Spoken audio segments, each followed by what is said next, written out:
The following program is brought to you in part by the film Backdoor Channels, The Price of Peace.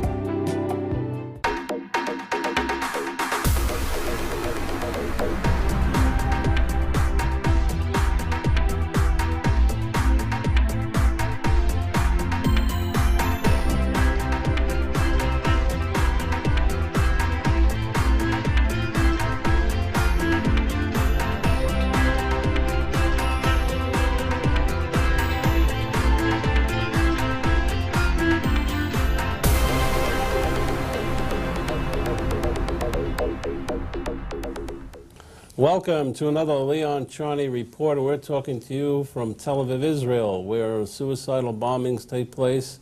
Unfortunately, once in a while, when I arrived here last Sunday, I heard two booms, and I thought there were sonic booms from airplanes going through the supersonic, usually their movements through the supersonic energy, but it wasn't. It was two bombs in downtown Tel Aviv. We have with us today Ben-Eleazar. That's not his real name. His real name is Binyamin Ben-Eleazar, but the world now knows him as Fuad. And he was the former defense minister in a government led by Likud's Ariel Sharon. He was head of the Labor Party at that time, or one of the strong factions. And for reasons which are very known, he decided to resign, and that catapulted the government. And we're into a scene of new elections. If you've been following the news, which I'm sure you have, Ariel Sharon is a little bit being embattled now by a scandal of possible financial disclosure on some guarantee of a loan on his farm. We'll get through all of that, but we'll get some real insights from Fuad, who, by the way, was not born in Israel. I believe he was born in Iraq. Is that correct, Fuad? First, welcome to the show. You're looking much better since you're not defense minister. You look relaxed. You look like you're under less tension. Is that true or false? Well, the fact is that I'm no more busy as I was before. When I was the Minister of Defense, kept me 24 hours a day alert, and I have to be as such. And therefore now the report is coming without putting any effort, and I have a chance here to relax a little bit. You look good. Tell us about Iraq. I mean, your Horatio story. You came to Israel at a young age, what, about 10? How old were you when you came here? That's the age. I came without my parents. My parents left in Iraq. You know, it's happened such that my father kept in the prison, accused as Zionist. And one of those days, he just called me to the prison, and I came with my mother and my two younger sisters, and he say, I think that time... He remained in Iraq, your father? No, he came later. He had been released later, but at late 1949, I'm talking about late 1949, he called me and he said, listen, I'm a little bit worried about what's going to happen with me. Therefore, there is a necessity that you will go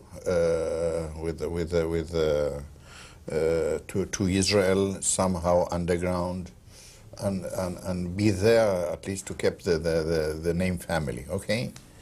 And at those days it sounded very heroic, and it was such, because I've gone through very difficult days. Means I walk days and days and days from Basra to Iran, from there several stations. I almost killed in the way to Tehran. There they just put me in a family, joint family, no connection between the father and the mother and everyone. Just create a family, produce the laissez-passer, and out to Israel. And when I get to here, I found myself alone as a child of 12 years old. I've been asked whether I'd like to go to Kibbutz Merchavi. I say, yes, why not? It's good. 2 years later, my father had been released, and they came with my mother, broken man. They came... what did your father do in Iraq? Well, he was businessman, just businessman, as all the Jews there. Very wealthy family, and he just became sick. I mean, after the prison, after what he have passed there, and he tried to begin his life as a worker, simple worker. Here in Israel, all his dreams was to feed his kids and to try to support us, to take our studies, etc., etc. Anyhow, Did you know Hebrew when you arrived? no. But I catch the best way to catch the Hebrew is if you are you put alone without any possibility to speak another language. So within 2 months you speak almost But fluently. your English is very good. Did you learn English from the British in Iraq?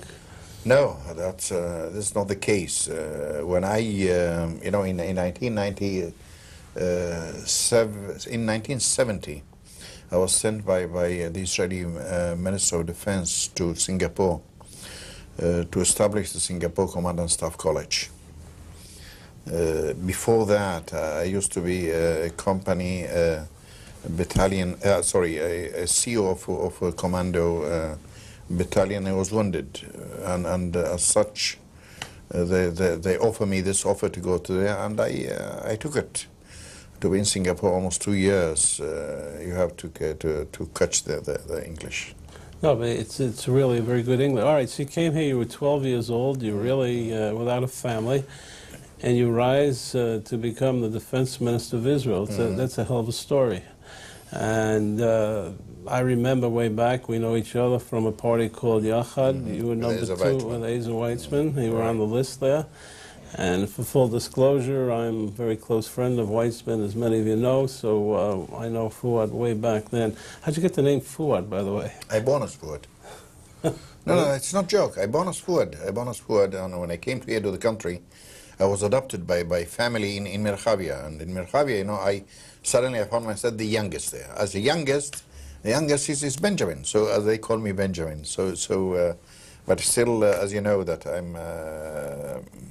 I'm responding always to the name Fuad. I remember many calls that they asked whether it's possible to speak with Benjamin. I said no such a thing like this. All right, so you're 12, you're in a kibbutz. Yeah. But I remember Iraq, by the way. Yeah. It's amazing. It's amazing how much I remember almost every feature there. It's amazing. I remember Baghdad. I remember Basra. And I know when someone is talking about the battlefield there, whether than the battlefield between Iran and Iraq and between the Americans and Iraq in 19, all those places I know them very well. I see them. Well, you would be an expert a little bit on the Iraqi people, the population, whether, they're being suppressed so many years by Saddam Hussein. You were a defenseman, I'm sure that you talked to U.S. officials about this. You think there is a possibility that the people there would, if they had the ability to revolt, they would if they brought down Saddam? I mean, it's a key issue in America. Well, I think that the Americans and I think the world should differ and distinguish between the Iraqi people and the Iraqi regime. This is entirely different, and as such they have to judge it. I am a great believer that once an alternative will be produced to the Iraqi people, they will accept it. Don't accept the Iraqi people to come with revolt or revolution. It won't happen. No, it won't happen because we are talking about the cruelest regime in the world right now. I mean, he can kill tens of thousands within 1 day. He don't care about anything except his power. So, and the Iraqi people is, if you'd ask me, I think still they are good people. I mean, good people. Moderate people, and I think that the better the world will do to the fair between the both, and maybe slowly take advantage out of this coming operation in order to encourage the Iraqi people to come against Saddam Hussein. Maybe this will work, as long as the Iraqi people will feel that the world is backing them, that the West is backing them. Slowly it will bring also the Arab world to back them, the moderate Arab world to back them. And then this maybe will help everyone to release, put it in nice words, to release the world from the Saddam Hussein, the dictator. And maybe by that we will find something new in that part of the world. I'm called a lot. I do a lot of media outside of my own show with Fox and CNN and CNBC. I was on a show about 4 weeks ago with the head of the Iraqi National Congress.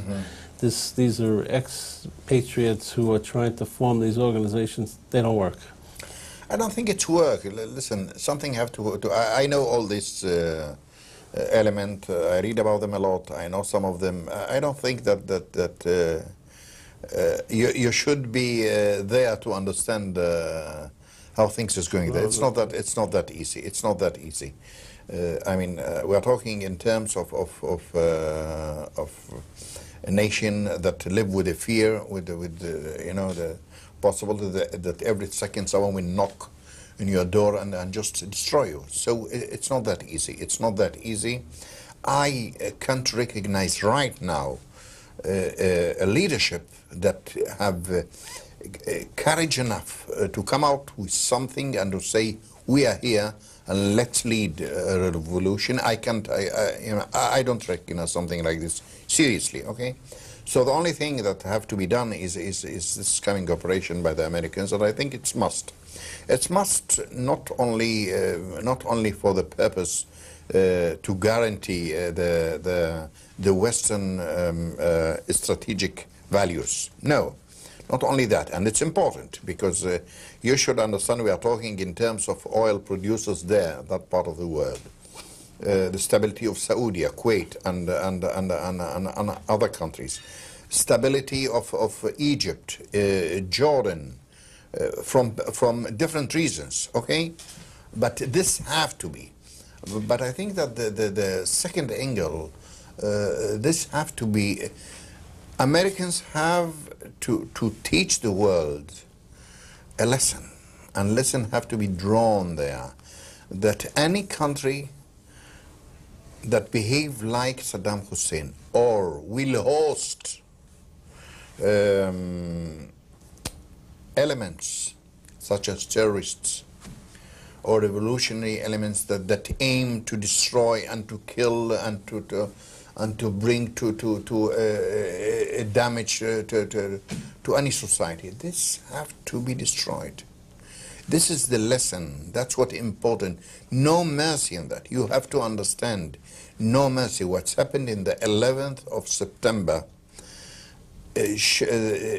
indicate one thing, that there is no any room for any forgiven of any mercy. No, they have to be destroyed. If you'd ask me, we are living today in a world where in every place there is an army without enemy. And on the other hand, the world is facing threats with no answers. You know, such a thing, such a terror that's happened in 11th of September, or what's happened here, suicide bombers daily. You are facing a young girl, look beautiful. The last thing that you can imagine that she's wearing explosives with 18 kilo. Or a young paratrooper, at least they wear like paratroopers here, 18 or 19, walking like a sabra, like one that's born in Israel. Go and imagine that under his coat he's with 18 or 19 kilo of explosive, and at the end 30 or 40 have been killed, etc. So today the world have to understand that the threat of tomorrow is different than the threat of the last decades. It's entirely different. Absolutely. And the whole world have to cooperate, to coordinate in order to face this threat. Years ago, when you were young and I was younger, we had Camp David I, which I was highly involved in, and I remember all the time when we would talk to Sadat, he never cared about the Palestinians. This was, you know, quietly. When you talk to the Egyptian leaders, when you were defense minister, what do they think about Saddam? Really, do they want him down? Well, I don't think that I can do the right to tell you what he think. I can tell you one thing, that if you would ask me my impression, not from what they have said to me, because I would like to keep what they have told me, and I met in the last year many times Mubarak. I've been invited to him as a Minister of Defense, and it was quite promising visits, okay? But my feeling, that no one can expect now any Arab leader to come out and to say, I am for it, okay? But I think that everyone in the Arab world will say thanks God after the disappearance of Saddam Hussein. That's what I believe. Yes, I know you can't talk explicitly, but I'm giving you my feelings when I was with Saddam. I think you're right. I think you're right. I think that everyone will say, thanks God, because he is the one that create. We're very worried in America right now about Korea. Korea has atomic weapons, nuclear weapons. They've got 1 million soldiers. They've got what we consider a nutty man. You're talking about North Korea. North Korea. Right. We're talking about a nutty man over there who's not balanced. The problem is if you do a surgical strike, you get the contamination. You have 37,000 American troops there, and you hit Seoul. So it's a very risky situation to do a surgical strike. On the other hand, based on your thesis, these are people who are selling nuclear weapons to Al-Qaeda, to other elements that are destructive to Israel. I think that the main problem that we are facing now, everyone now is talking about Iraq. Iran, I think, is. But if you'd ask me, I think the main threat to the world, to the free world, is Iran. That's what I agree with. Because Iran right now officially is keeping the long-range missiles. She have 3, on the way she have 4. With the chemical and biological warheads. That's number one. We know from our resources that within 3 years, I think that there would be for the first time the Iranians, with the very close support of the North Korean, and somehow Russians, that they are going to be able to produce the first nuclear bomb. Now, just imagine nuclear bomb, nuclear weapon. Within the hands of who? Ayatollahs. And who's the Ayatollahs? What they produce to the world, what's good they produce to the world, all right? This is the main threat. 6 months ago, something like this, came to visit me the minister of the Japanese minister of Foreign Affairs. And it was amazing to hear from her. She said, Fuad, you have to understand why we are so worried. We are so worried because 82% out of our industry depend on the oil running from the Middle East to Japan. Right. And once we will lose the control in the stability of the Middle East, it means that the whole structure, economical structure of Japan will be collapsed. Right. That's easy.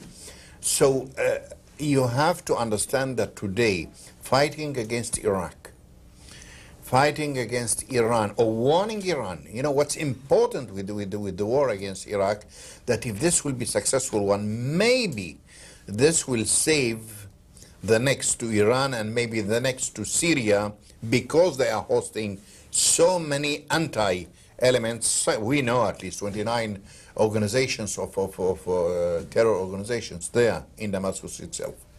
So you think it'd have a snowball effect? That's what I want to ask you.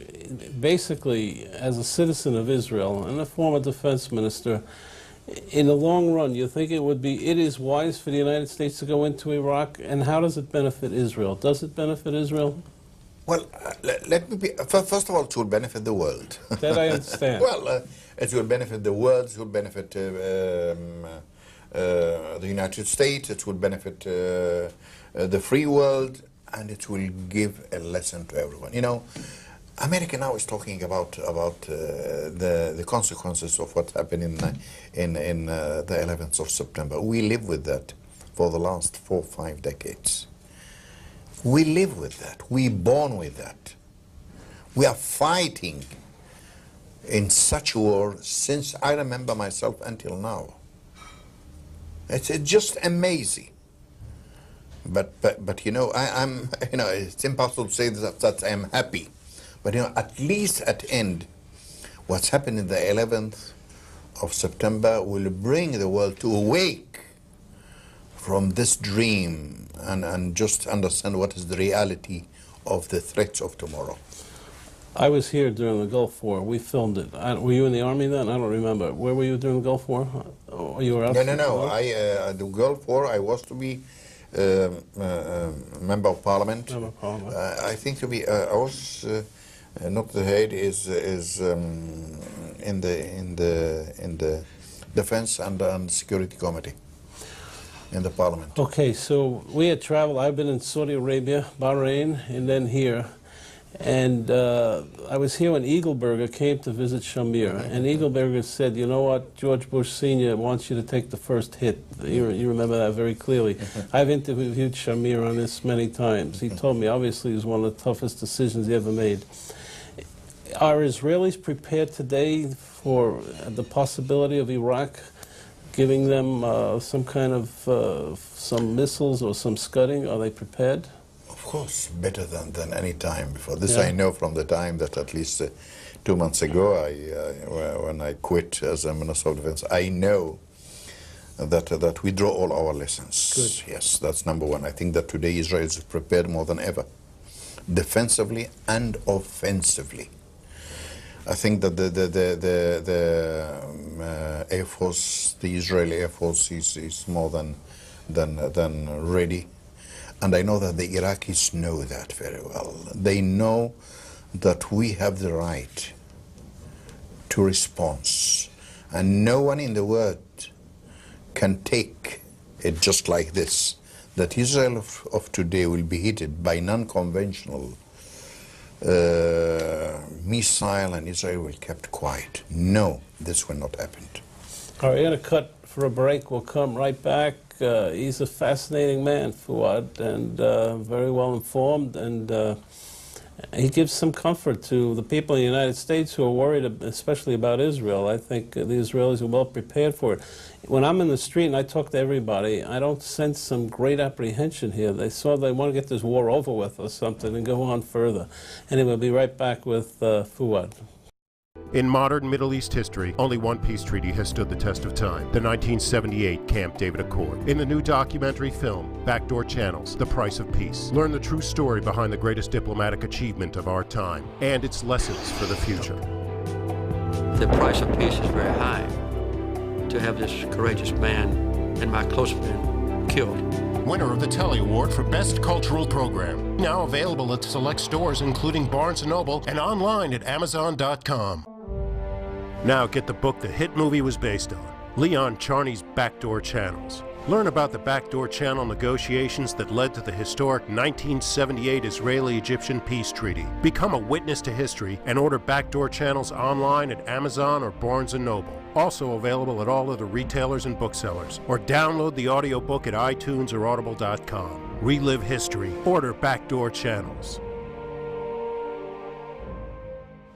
Leon Charney sets out to discover the true meaning of the Kaddish, the Jewish custom of reciting a prayer to commemorate the death of a close relative. Join Charney as he finds out the history of the Kaddish and how it has evolved. Reviewed as a refreshing walk through Jewish history and a book that deserves to be read by both Jews and non-Jews, The Mystery of the Kaddish is now available online at Amazon, Barnes & Noble, and all other retailers and booksellers. Or download the audiobook at Audible.com or on iTunes. Discover the mystery of the Kaddish. Get best-selling author Leon Charney's latest book, The Battle of the Two Talmuds. Join Charney as he explores years of Jewish history to find out why and how Talmudic scholars and rabbis abandoned the Holy Land for the lands of the diaspora. Learn about the power struggles behind the creation of the Jerusalem and Babylonian Talmuds. It's a book critics call engaging and enlightening. A book which will be of interest to people of every faith. Now available at Amazon and Barnes & Noble, or download the audiobook of The Battle of the Two Talmuds at iTunes or Audible.com.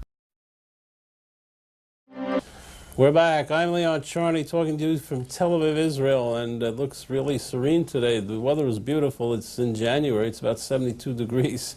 So after this, I think we go swimming, and that's not much you can do in the United States right now, not even Miami Beach. In any case, we're doing a profile on a very interesting man. His name is Fuad Ben-Eleazar, Benjamin, as he would say, his first name. Arrived in Israel at 12 years old. We're doing a profile on him. The major factor of his life, however, I would guess, is that he became the defense minister of Israel from such a really poor beginning, and it's a great tribute to the man that he was able to achieve this. Fuad, So let me go back. You were 12, you went to the kibbutz, then high school, and then probably right into the army. Is that correct? Exactly. And you made the army your career? 30 years. And if I remember correctly, you were head of the West Bank and... You one of the late... I used to be the general in charge, what we call the commander of Judea and Samaria. Right. And later on the government coordinator of all territories. And before that, I used to be the first commanding officer of the Lebanese border. So I started in Lebanon in the last 10 years of my service in the army, and then I shifted to Judea and Samaria, what we call the West Bank, and later on all territories. Did you find any prejudice against between Ashkenazi and Sephardi in those days when you were in the army? No. In the army, nothing like this has happened in the country. You know, it's what's common in the army that once you get in, you are necked, and so within 1 second you are with a uniform that everyone from that minute and is equal. And I'm quite happy to tell you that the army made a fortune in this. I mean, you cannot distinguish in the country. By the way, I think that the Ashkenazi is slowly. How you, by the way, can judge my kids? For example, my wife, the fourth generation, came from Russia, totally blonde, and me, I came from Iraq. Now the kids is what? From the United Nations. Called mutts. And my kids now, if you see my you know, by the way, I have 7 grandchildren. Really? Yes, and you have to see the wife of my kids, or the husbands of my daughter. So if you will combine from where everyone is coming, his parents, then you will have all the nations of the world, and with that we are happy. All right, why did you go into politics? Well, I don't know. I think it's, I really don't know. I don't know. You can ask him why. You know, when I started the army, my dream, it's crazy, but my dream was to be a teacher, just teacher. And then, you know, you're in, then another year and another year, and then I say, okay. And when I came to the range, when I get the range of captain, then you realize that this country is running from one battle to another battle, from one war to another war. Then you're there. And once you finish the army, then you find yourself required to lead the people, to lead the nation, to lead the country, to lead what? And therefore I ran to the politic. I love the politic. You can't be in the politic unless you love it, you admire it, and you are willing to pay any price, bad and good. You know, there is no guarantee once you are in the politic. You can collapse and you can get to a victory. You know, it's All right, but you had a pretty good working, you were part of the unity government of Ariel Sharon. You had a pretty good working relationship with Sharon. Oh, excellent. It was excellent, because don't forget that I worked with Sharon in the past. We used to be in the army together, and we have mutual respect. I think that at end, all the dreams that we started in the beginning, you just collapse in the second. In the first year, it's worked very well. In the second year, when I came to the conclusion that something have to be changed, for example, all the question is the time come to begin to renew the negotiation with the Palestinians on one hand, and on the other hand, what's worrying me is how much you can still keep quiet with the socio-economical problems that we are facing right now, and it is a disaster. And something have to be done. And when it's come to the point, and Ariel Sharon have to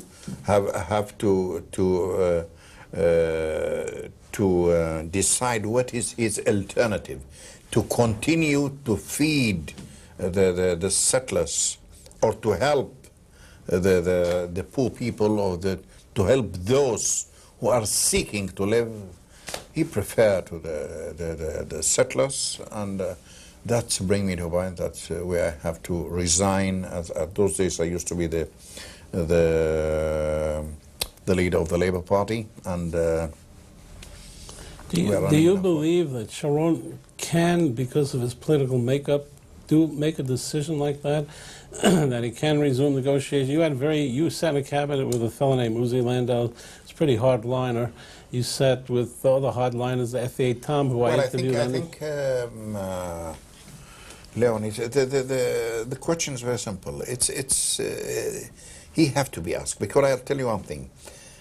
I remember one of my very close talks that's happened with him. I say, listen,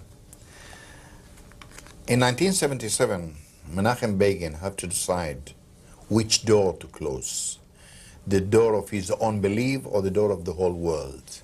And he closed the door of his own belief. Therefore, and as such, he will be remembered as one of the very important leaders of the new Zionism, okay? And I told him, listen, it's in your hand. It's in your hand, and you can do that. And you have to decide between to be remembered in the history of Israel as the one who lead the breakthrough with the most difficult issue that we are facing right now, is the conflict of the Israeli Palestinians. Yes or not, it's in your hands. And the unfortunate thing that he he preferred to continue to lead, to go with his beliefs. I think that his legs was kept by the Mafdal and others, and the conclusion is not exactly very promising. I don't know what will happen. If you'd ask me today, Fuad, what's going to happen in the near future within 2.5 weeks, I really don't know. I really don't know, but I'm worried. I am worried because I want to say Israel strong. I think that we have a good country. I think we have a great country. I think we have excellent kids. Excellent. We are talking about to guarantee our security with whom? Those are the kids. And to them we owe a lot. We have to work a lot. The kids have to understand day and night. As long as they are going to any battle, any war without asking questions, that the leaders on their behind are working day and night, to find any possibility to go on with the breakthrough that will guarantee the peace at the end of the road. Fuad, George Bush has been called incredibly maybe the best friend of the state of Israel There's since no doubt its about history. that. And you've been intimately involved with the Defense Secretary Rumsfeld, who's he could be a Jew tonight, the way he's so pro-Israel. Cheney could be Charney, you know, if you give him an A. What is this doing to Israel? Is it obviously it's positive, but is it too positive?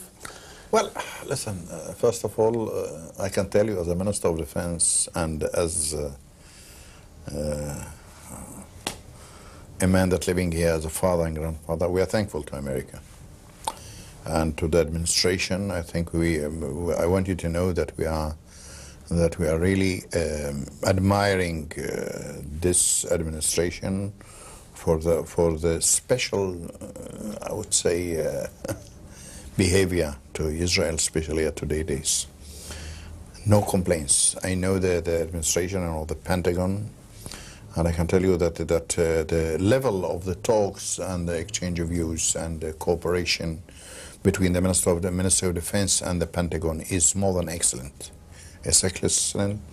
And the feeling that once you are there, you are at home. And I think that the same between the White House and the government here. So I don't know. I don't think that this have to change who is going to be the prime minister, this or that. I think that it's a big issue. I mean, the Likud is playing the fact that Sharon has this unique relationship with George Bush. Countries don't have friendships. Countries have policies that work for them in their national interest. And I would assume that if Labour took the prime ministership, it would be the same relationship.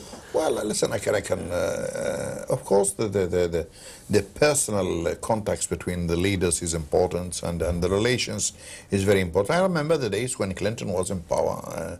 I don't think that any Israeli or any prime minister can say that have any complaints. No, not at all. I know what Clinton feel about Yitzhak Rabin the late, and what Rabin feel about him. Well, and I certainly believe that it depends who is the prime minister, and depends how he is developing the relations with the president of the United States and with the administration. I'm not worried about that. I'm not worried. I think that America is realizing from the first day of Israel that Israel have its strategic value as it is, as the only solid democracy in the world, and beside the homeland of all the Jews. All right, you number 2 on the labor list. Shimon Peres is number 3. Mitzner, who's your leader right now, says that he wants to have talks with Arafat tonight. He also says that he would not join a unity government, although that's a little bit shaky right now. What's your opinion? Well, first of all, don't expect me to say anything against no. in the country. I think that I see with Mitzna, with what's related to the need of immediate resuming the talks with the Palestinians. This we have to start. So you agree with that? Yes, of course.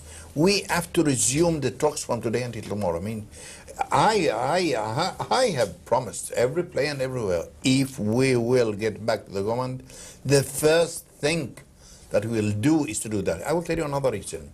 We are talking about a lot of the economy and this and that, socio-economic problems. There is interaction between those two. Once the feeling and the atmosphere will be such that we be resuming the talks and something is going toward peace, then the whole thing will be changed. Radically will be changed. No investors here. We want to renew the tourism, the investors. Money will get back home to here, okay? And suddenly we'll find ourselves flourishing again, as it's happened with Rabin when he started.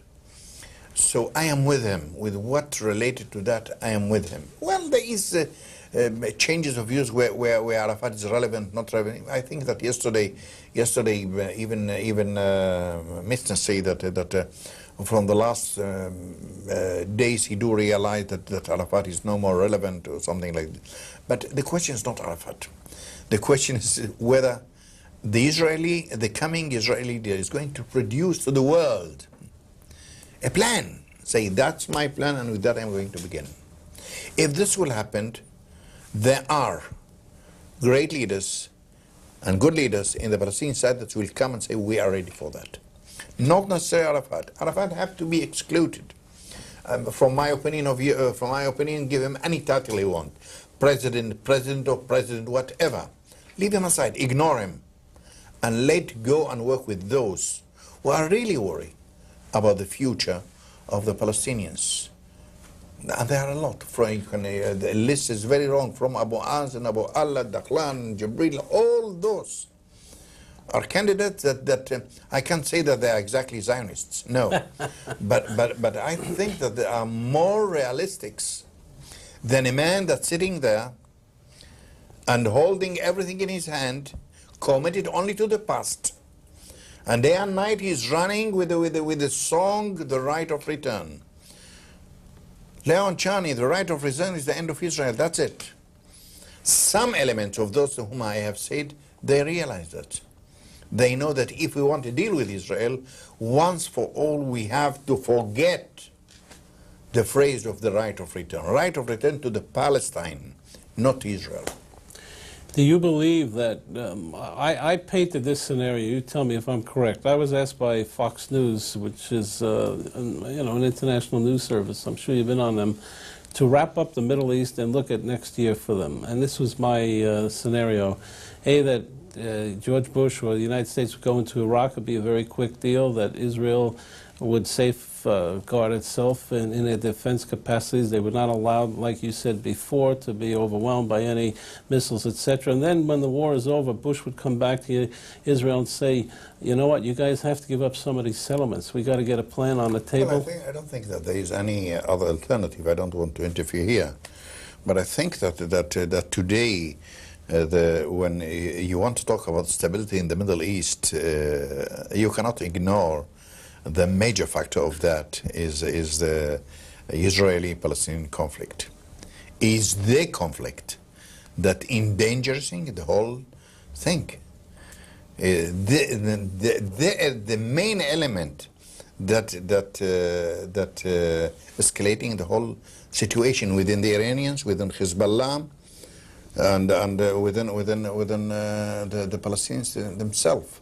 Therefore, there is a need of getting back to the Middle East and putting a pressure together with the Egypt, Saudi, and Jordan, with the basis, what we call the roadmap of Bush. This is thing that have to be accepted as a basis for begin the talk and begin the talks.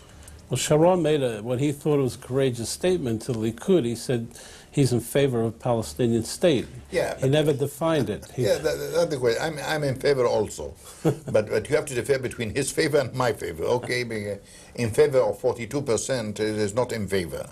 This is like you just say something in the air. No, in favor he have to. I don't think that he have to understand more or less what Bush is talking about. Bush is not talking about 42%.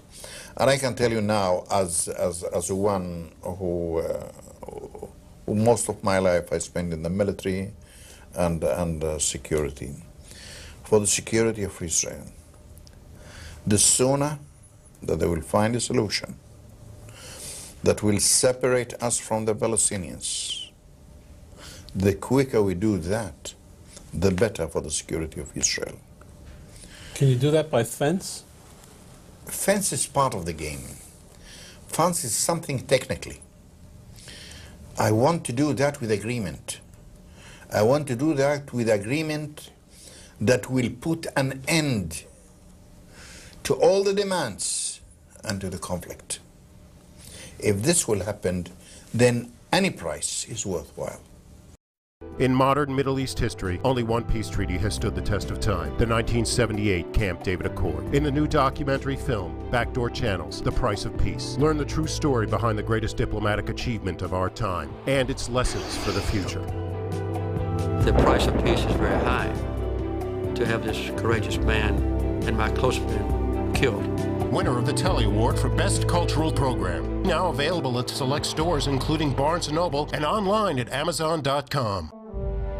Now get the book the hit movie was based on, Leon Charney's Backdoor Channels. Learn about the Backdoor Channel negotiations that led to the historic 1978 Israeli-Egyptian peace treaty. Become a witness to history and order Backdoor Channels online at Amazon or Barnes & Noble. Also available at all other retailers and booksellers. Or download the audiobook at iTunes or Audible.com. Relive history. Order Backdoor Channels.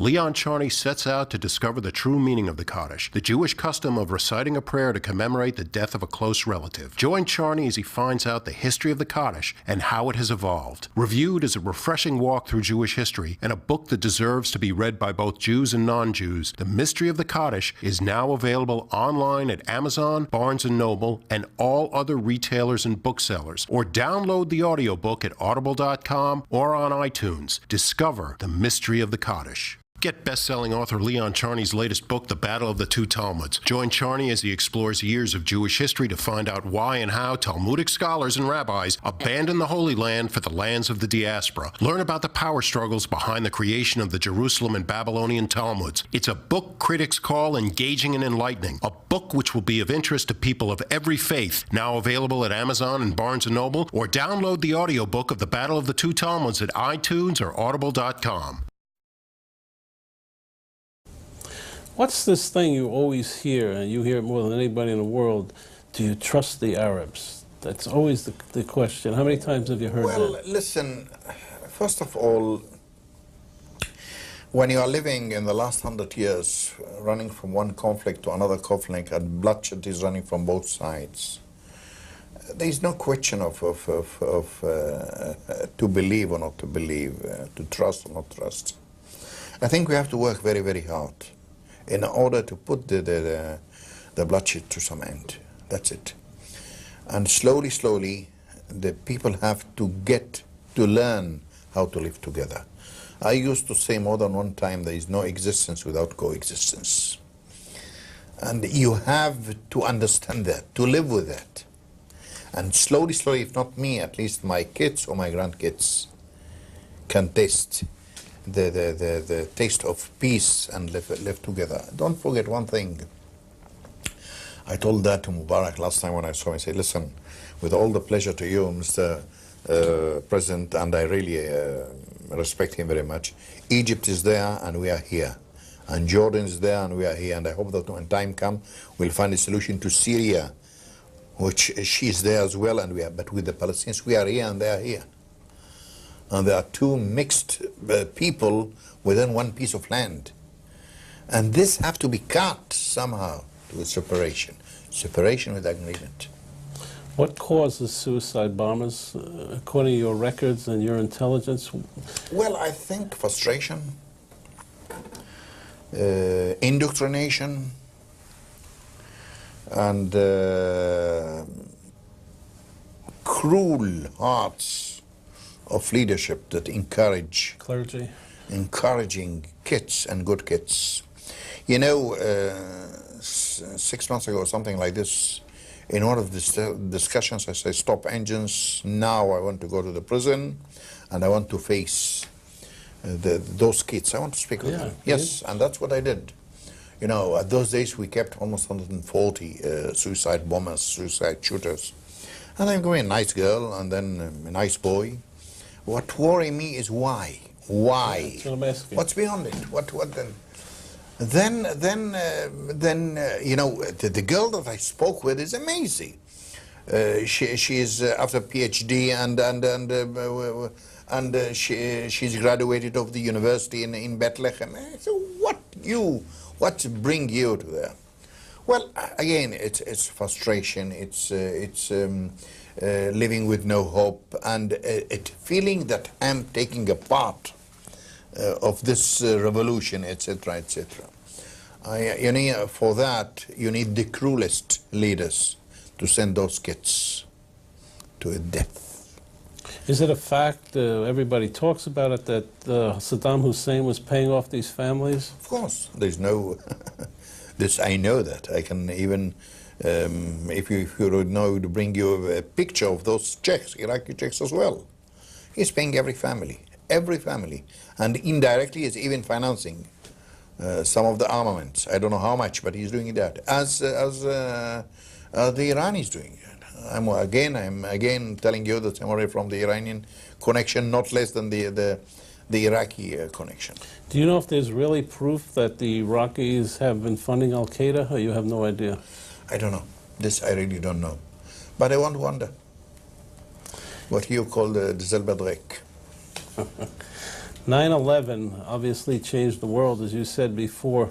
Do you believe, because you've met with most of the Western leaders, do they understand or they believe that there's a fundamental battle now between fundamentalism from, let's call it, the Muslim world versus the Western culture and Western society? Do they understand that? Yes. Who? The Western culture. I don't know. I really don't know. I don't think that they are judging enough the depth. That's what I'm talking about. The depth of this conflict. Because the conflict is really a cultural one. The Islam against the Western world. I know. And I don't feel that maybe after the 11th of September again, someone wake from this dream. Okay, it's not that simple conflict. No, you know, one of my friends called me from the States without mentioning his name, and he say, "Fuad, we just heard the statement of Bin Laden that if they will launch a war against Iraq, at the same day he will hit some features in the States. How to judge that? I take it very seriously, I say. Take it very seriously. They're not joking. Those are the people. Take it seriously. And I think, as I said, I think that today there is no Americans and there is no German and there is Western world that have to be united. Yeah, I agree with you. And committed to fight by all means against those elements. Otherwise, they have no mercy. They are speaking on behalf of the God and they have no God. Are you worried about Jewish fundamentalism in this country? Not necessarily, because this is a country with law and order. And that's what you have to differ between there and here. I'm worried. I'm worried I can't say it's not, I'm not worried. But at least you are living in a country with law and order. You think the decision yesterday by the Supreme Court allowing... well, have to be respected. I think... I mean, it's painful. Let me explain that. The two Arab Knesset members, Ahmad Tibi and Azmi Bashara, both of them have been on this show, were ruled against the election committee that they couldn't run, and they went to the Supreme Court, and the Supreme Court they should be able to run. I personally think it's a pretty good decision because they represent the 1.5 million Arabs with a possibility. So obviously you respect that position, and your Supreme Court is supreme, period. Well, I definitely, you know, if I'm talking about a nation with law and order, then you have to be, this decision have to be respected. Sometimes you're not happy, but you have to distinguish between living in democracy with law and order and not democracy. That's the price that you are paying. Not always you can be happy. I follow some of the very unpleasant statements and behavior of Azmi Bashara. You know what, I would say, I would tell you that I couldn't imagine that any Jew could exist 1 second with such statements of Azmi Bashara and others if he was living in Arab countries, believe me. I agree, but that's why you're a democracy. And that's the price. What is your position on the settlements? Well, listen, my position, first of all, I respect the people. I mean, you know that I used to be the military governor of the West Bank and the government coordinator. 6 years in the territories, you have to learn to live with them. And some of them are very, very well respected. I want you to know one thing, which is a phenomena. The majority of the settlers, when time comes, they will respect any government decision. They will respect. They will cry, but they will respect. The minority will cause for troubles. We have here to decide. The decision that have to be taken, Leon, is not what's going to happen with the settlers. What's going to be? What kind of Israel will be another 10 years? What kind of Israel going to be another generation?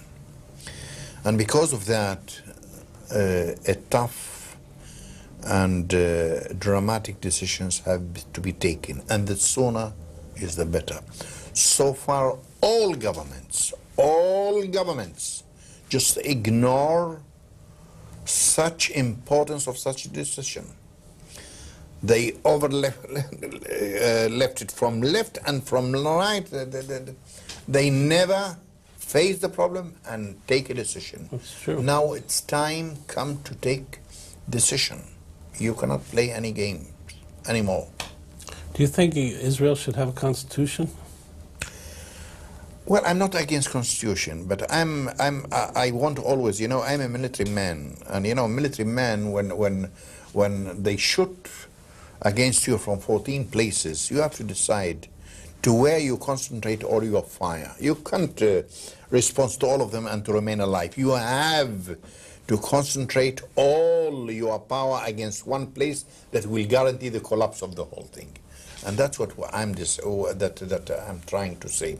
First of all, right now, the most important thing is the quicker to work for a breakthrough is a must. This will solve the problems, first of all, maybe with us and the Arab world when time comes, and in the future, definitely that the interaction between this and the socioeconomic problems, this will bring to a change that Israel so much needed right now.